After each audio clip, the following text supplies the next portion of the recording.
everybody. Welcome to the Recycled Crafts very first program in anticipation for Mother's Day or, just friendship bracelets or anything like that. Today, our craft is going to be making paper bead bracelets or just paper bead anything that you want to make, really. I made a bracelet because I thought that was going to be a nice thing to show. And this is all really simple. It's all things that you have probably around your house. So we're going to make these beads using some paper. It could be any kind of paper, like it could be old damaged books. It could be newspaper. It could be a coloring page that you colored on and you didn't like how it turned out. You could draw your own designs on any kind of computer paper. It could be Christmas wrapping paper that you have left over. Any kind of paper works. We will also be needing some kind of string. So I have this elastic string at my house, but I understand that a lot of people probably don't. What you can use instead, if you don't have any kind of string, is you can use floss. Floss works just as well as string. It just won't have the stretchy quality to it. So if you're using floss, you want to give yourself a little bit more than what I gave here because this is stretchy and floss will not stretch. You will need something to wrap the paper around. So I have a toothpick. If you have like a skewer at home, you can use that, or you could even use a pencil, something small and round that will allow you to wrap the beads onto. We will need glue. You can use regular Elmer's glue or a glue stick. And then it's entirely up to you what surface you want to do this on. I'm using tin foil because it's a little bit easier to clean up and I have an abundance of it at home. We will need scissors, something to dry the beads on. So I'm using half of a cut paper tube, or I guess toilet paper tube. And I'm using nail polish to coat the outside of the beads to make them a little bit shinier, a little bit harder, but you can also just use regular glue for that as well. You will also need a pen or pencil. So I have a pen. You could end up using the same pencil that you're using to make the beads. And then you will also need a ruler or some kind of just straight sheet of paper. Well, that was not straight on that side here. This side is straight. So this is how we're going to get started. Also, because this does involve cutting and gluing, any smaller children who are not quite able to do this yet, it would be really great to have adult supervision for this particular project. Also, it's just a really fun project to do together as a family. So what you're going to do is you're going to start out with your paper. Again, I didn't damage a book on purpose. This was an already damaged book, so I feel okay using it. Kids, do not damage your parents' books unless they tell you that you can do so. So you want to make an angled cut. You want it to be tapered, and tapering is when something gets smaller as it moves forward. So just to show you, I'm using the straight edge of this other piece of paper. It doesn't have to be completely straight. And then I made one long line like this. And then you can just keep going off of that. You can make a couple more. So each of these strips is going to be one bead. And so if you have a straight line like I just made, then angle the paper again. And you just draw another line, angling it that way. So then what you're going to do is you're going to cut along these lines. And then as you cut, you will see that it turns into this triangular shape. So in order to save time and make sure that you guys aren't just watching me cut out a bunch of things this whole time, I had already created a bunch of strips from a previous day. So what we're going to do, once you have a bunch of these strips cut out, or you could do it one by one if you really want, what we're going to do is we're going to take one of these, we're going to lay it on our work surface, and then I will show you on this colored pencil because it's a little bit larger, and then I'll do one on the toothpick over here. So we're going to take our glue. I happen to have a glue stick, but again, if you want to use regular Elmer's glue, I would suggest putting it into a little bowl and mixing in a little bit of water so that way it's not just straight glue. It'll dry a little bit faster that way as well.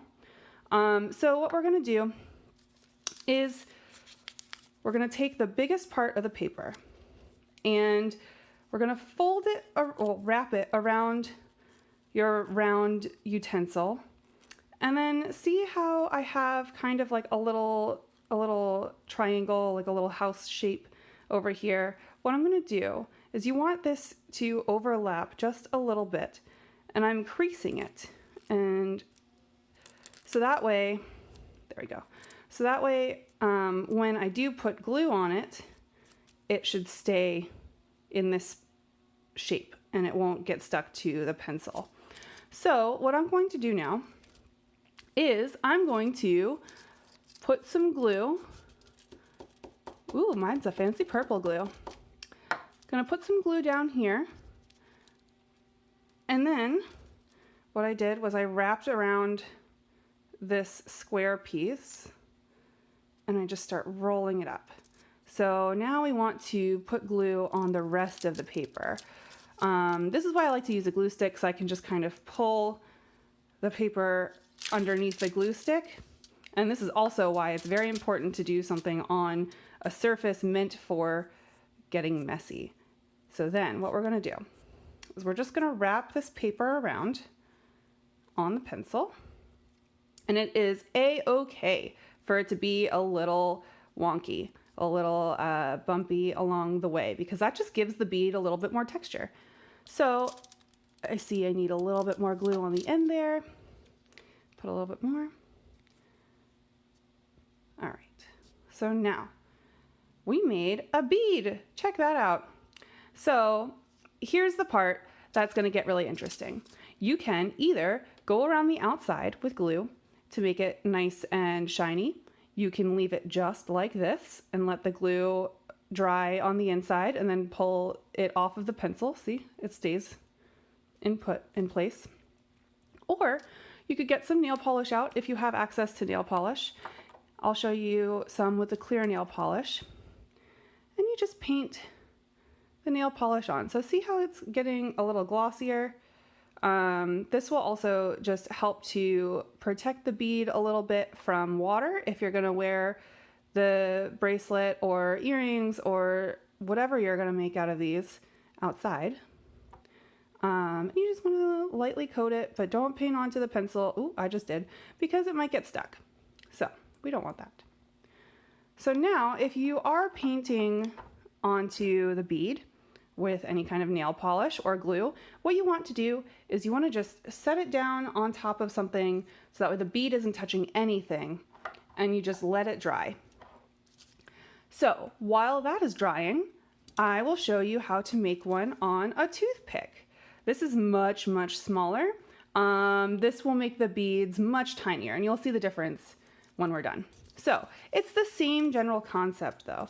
We're gonna fold the paper over the toothpick and make a crease. I use my fingernails for it.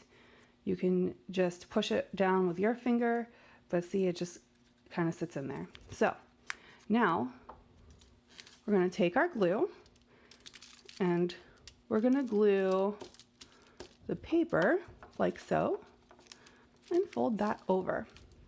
So now I'm gonna put a little bit more glue because I made a pretty big crease there.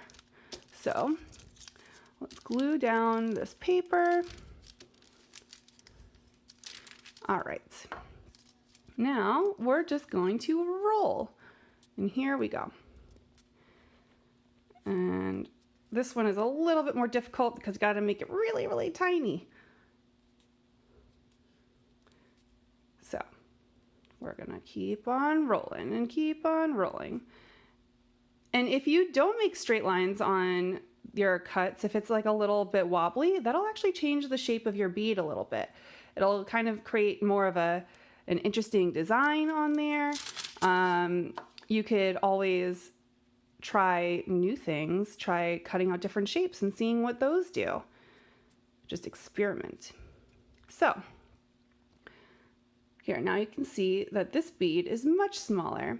So I'm going to show you. Use a nail polish that isn't clear. I'm going to show you what happens.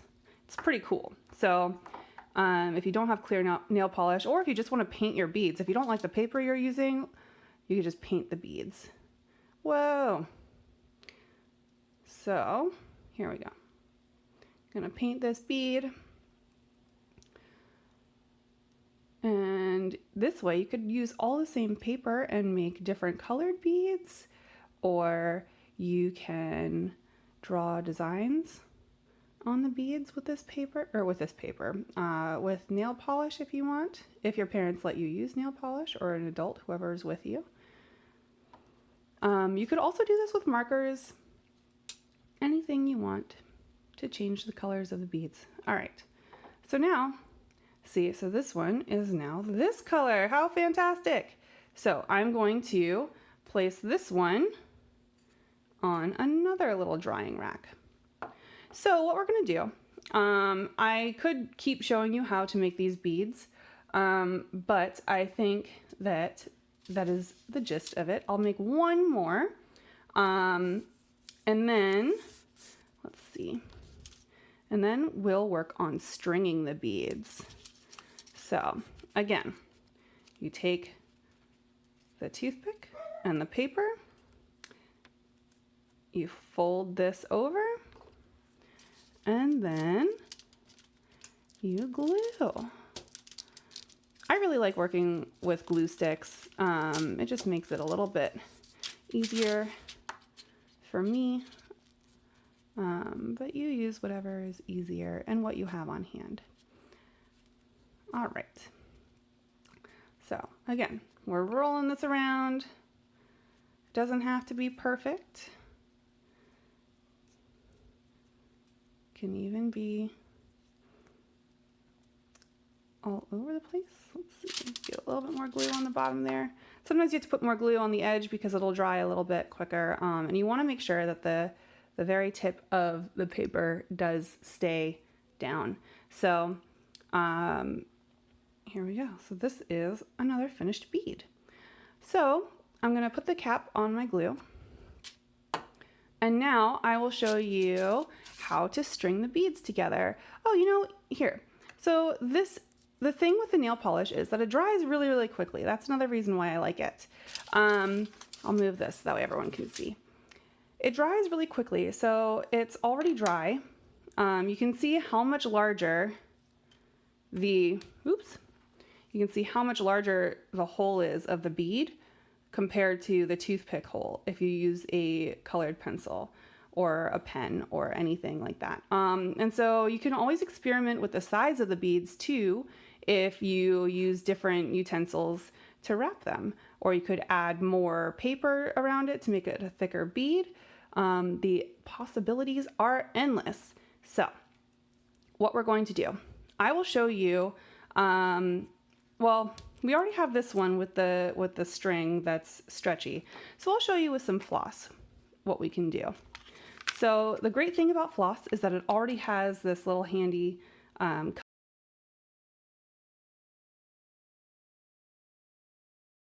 cutter. I'm not going to be making a full bracelet, but what you're going to do, here you can see, you're going to just put the bead onto the floss like that. Then you have one bead. And then you put the second bead on, and then here, I think this one's, yep, this one's dry. So now I'm going to put this one on as well. You might need some assistance to tie a knot. I'm not sure what skill level you're at. So how I tie a knot usually Apologies for my dog barking in the background. I tie the knot by, I slip one piece under like this. So now you have this little tie, and then